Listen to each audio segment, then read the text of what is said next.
आज के संयुक्त मोर्चा के प्रदेश स्तरीय संयुक्त प्रतिनिधि सम्मेलन की अध्यक्षता कर रहे अध्यक्ष मंडल के साथी, संयुक्त मोर्चा के संयोजक साथी एमएल यादव साहब, संयुक्त मोर्चा के दूसरे प्रदेश पदाधिकारी और राजस्थान से कोने कोने से आए बहादुर प्रतिनिधि दोस्तों, बहुत सारी बातें बहुत सारे वक्ताओं ने आपको बता दी और साफ कर दिया कि हम 21 सूत्री मांगों को लेकर के, जिनमें से 9 मांगे केवल रोडवेज बचाने की, 12 मांगे कर्मचारियों की है, आप गिन लेना, 9 मांगे केवल रोडवेज बचाने की है। और नारा हमने ये दिया है, और नारा शब्द भी मुझे छोटा लगता है वास्तव में। हमने ये संकल्प लिया है कि रोडवेज बचाएंगे, रोजगार बचाएंगे। जब तक इसको हम संकल्प नहीं बना लेंगे, नारा तो लगाया जा सकता है और संकल्प को पूरा करना पड़ता है, और संकल्प को पूरा करने के लिए आदमी को खुद पहले अपने मंदिर मजबूत बनना पड़ता है। इसलिए रोडवेज को बचाने का सवाल, मैं केवल आंदोलन की थीम पे बात करूंगा। मांगे तो आप पढ़े लिखे हो, आप में से एक भी अनपढ़ नहीं जिसने पर्चा पढ़ा नहीं होगा, तो आप पढ़ ही लोगे। और मांगों में से कुछ तो मांगे, जैसा साथी शुक्ला ने कहा, सही बात है। महीने भर, माथुर साहब ने कहा था ना, महीने भर काम करने के बाद मुझे तनख्वाह तो ये मांग होती है क्या? मुझे पेंशन तो ये मांग होती है क्या? मैं रिटायर हो गया, 35 साल 30 साल 40 साल नौकरी करके मुझे अपना ग्रेच्युटी का पैसा, तो ये मांग होती है क्या? ये मांगे हैं? ये मांगे नहीं है, ये हमारा अधिकार है।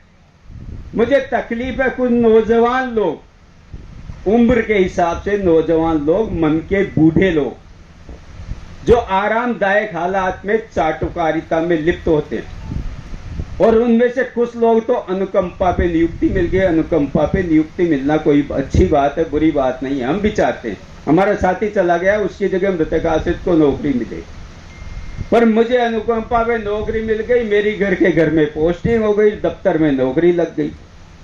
अब जाके पांव न फटी भी आई, वो क्या जाने पीर पर आई।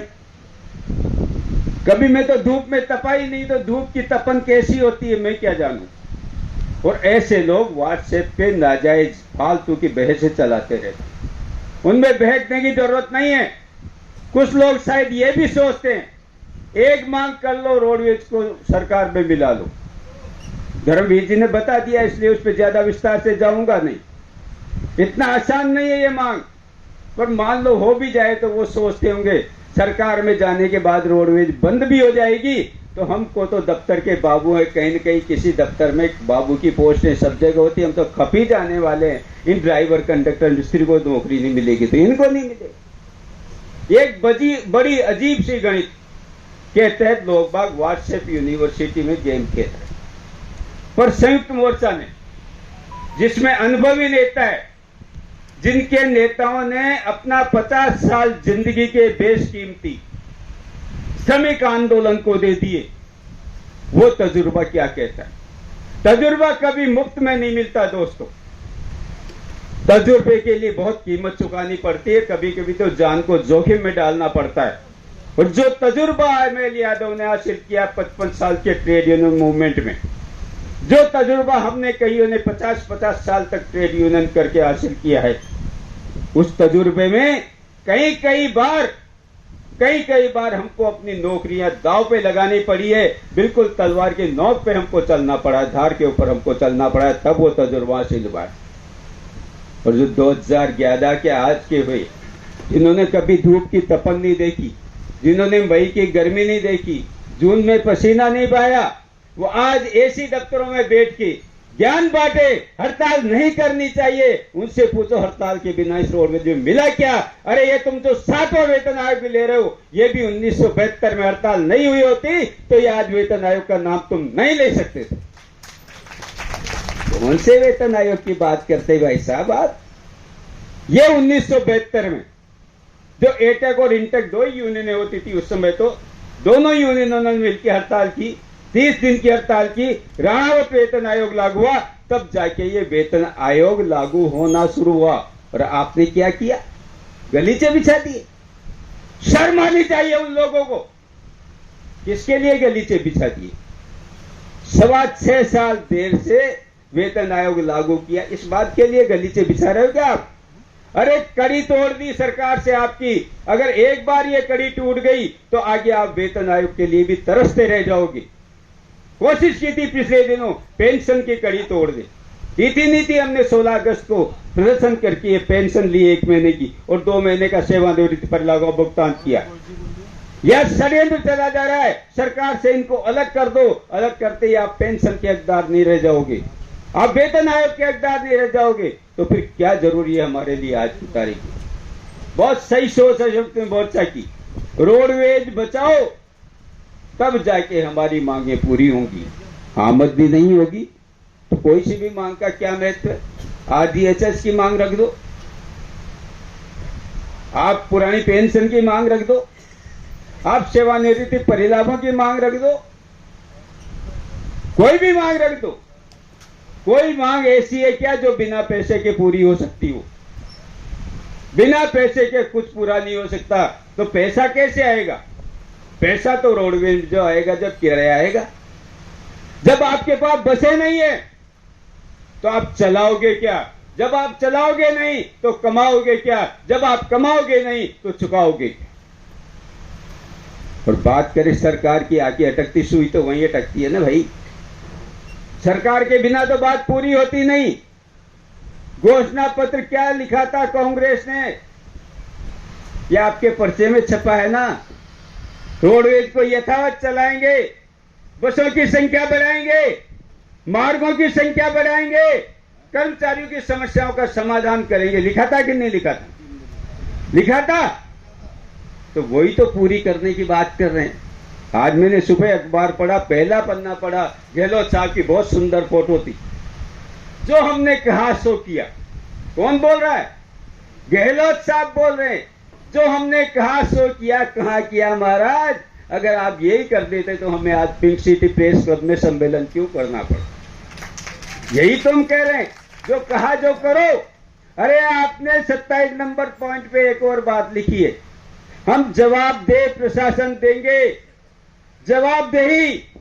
आपने बात की पारदर्शिता की, आपने बात की संवेदनशीलता की। आज रोडवेज को आपने क्या दिया? रेशमा की बात की, यादव साहब ने सही कहा। जो बीजेपी ने नहीं दिया वो कांग्रेस ने दिया, रेशमा दिया आपको। Rajasthan essential services maintenance act, हम भी जेल गए हैं उसके अंदर। 5 फरवरी 85 की हड़ताल में भी रेशमा लगा था। रेशमा भुगते हुए लोग हैं यहाँ जो बैठे हुए, उनमें से 3000 लोग एक दिन की हड़ताल में हम जेल गए थे। हम भी जेल में गए थे, यादव साहब भी जेल में गए। पहली बार नहीं लगा। पर आपको ही लगाना था क्या रोडवेज पे?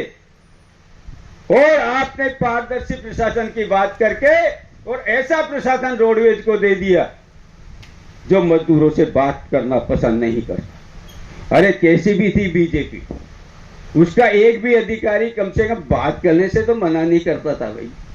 नीतियों की लड़ाई लड़ी हमने, 5 साल लड़ाई लड़ी, ये बात सही है। आज भी हम भाजपा के खिलाफ हैं, लेकिन कांग्रेस अगर इस चाल से चलेगी तो कांग्रेस के हम अंध समर्थक तो नहीं बन सकते। ये बात सीधी और साफ समझ लेना चाहिए हमको।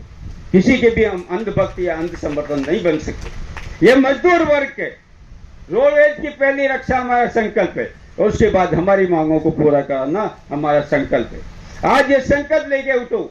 आप नए साथियों से खास करके मैं आह्वान करना चाहता हूं, अभियान बना लो। इस रोडवेज के आंदोलन को जन आंदोलन तक आपको ले जाना पड़ेगा। आने वाला 1.25 साल आपका है। 1.25 साल में इसको जन आंदोलन में बदल डालिए। दुनिया की कोई ताकत नहीं आपको अधिकार करने हासिल करने से जो रोक दे। मेहनत आपको करनी पड़ेगी। रिटायर्ड कर्मचारियों को आज से लग जाना पड़ेगा।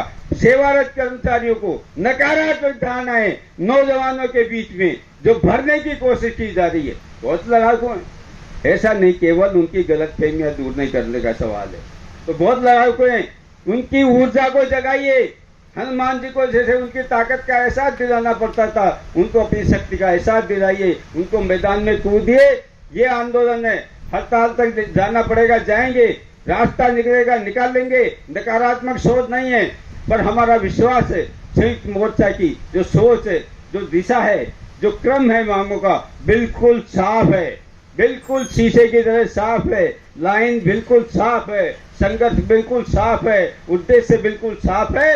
लड़ेंगे और जीतेंगे, यही संकल्प लेके हमको हमारी बात को समाप्त करने की इजाजत चाहूंगा। केवल नारा, लड़ेंगे और जीतेंगे। मैं तो लगाऊंगा, जीतेंगे कि नहीं जीतेंगे तो तजुर्बा लेंगे, या तो जीतेंगे या तजुर्बा लेंगे। लड़ेंगे जीतेंगे, लड़ेंगे जीतेंगे, लड़ेंगे जीतेंगे। शुक्रिया।